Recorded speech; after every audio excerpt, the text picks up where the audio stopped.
They asked me some interesting questions, largely about first dates and about what a guy should do on a first date, that kind of thing. And I thought the questions were good. You are the expert, Phil. And, well, because I only go on first dates and never make it to the That's second, not probably. true. No, I mean, as a guy who's been on over 4 first dates in his life, Wow. I do qualify as an expert. So I thought this would be good for us to talk about, both getting a guy's perspective and a woman's perspective on some of these questions. So, first question was, what tips would you give a gentleman when going out on a first date? Clothing choice, date activities, etc. You want to throw yours out there? Sure. I always like first dates to be at night. I'm very against these afternoon coffee dates. Not I'm with you on that. romantic. I'm with you. Yeah, drinks, dessert, seeing a show, something like that. And as long as the man has the whole evening planned, he should not be doing the, what do you want to do? Where do you want to go? Have a plan, have an agenda. Don't put that on the woman. And I mean, you can ask an opinion, but kind of have an idea of what you want to do. As far as clothing, well, you know how I feel about that. Well, how do you feel about that? Don't look like you just woke up. Put some thought and effort into it. Nice clean clothes, jeans, blazer, button up, something. Blazer?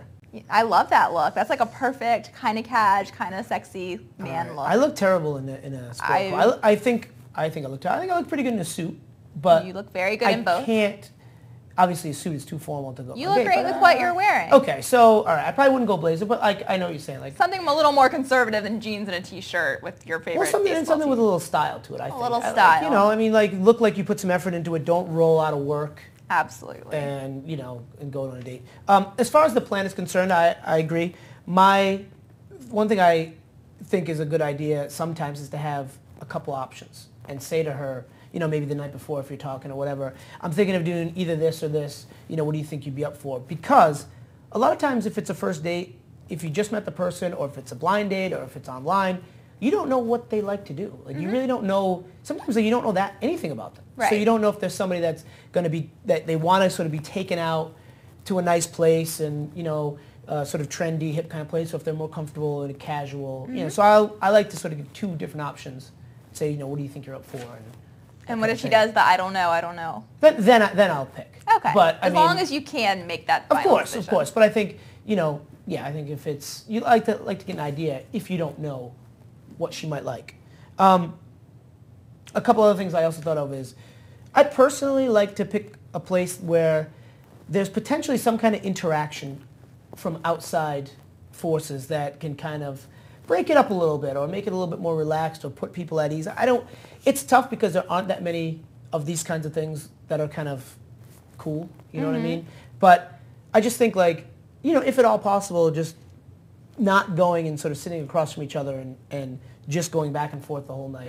I think you need to be able to talk to the person. I don't like doing movies where you're not talking or anything like that. I think you need to be able to talk, but it's kind of fun sometimes to play off of things around you or other people or make jokes and stuff. Or just, even if there's no interaction, a place that has some character. Where the restaurant is interesting or they have different drinks or there's not something Applebee's? going on. No, character. There's tons of character at Applebee's. I've actually never been into an Applebee's, so I can't even make a joke about it. But that's kind of what I think. And also, if you're nervous about it, going someplace where you're comfortable. Someplace within your comfort zone, if you're going to be nervous about a date. I don't know, I have places where if it's a certain bar or certain, where I just feel comfortable being on a date, and other places where I don't. Absolutely. So I think I would do that. And then a couple other things. I'm on a roll here, so I'm going to keep going. Small gestures of chivalry, which we've talked about on the show. Walking on the street side of the sidewalk. Nobody here does that. It makes me insane. I do that. Insane. I always do that. Crazy. If I don't do that with you, that means I don't like you. Well, I'm going to be watching to see where you're walking next to me. Like those kind of things, holding the doors, and letting her order first, not jumping into your food or drink until she does, that kind of stuff. And then I think another thing is asking questions about her.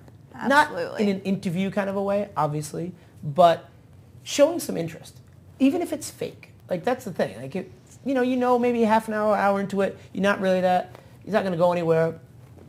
ask her about herself, show you're paying attention.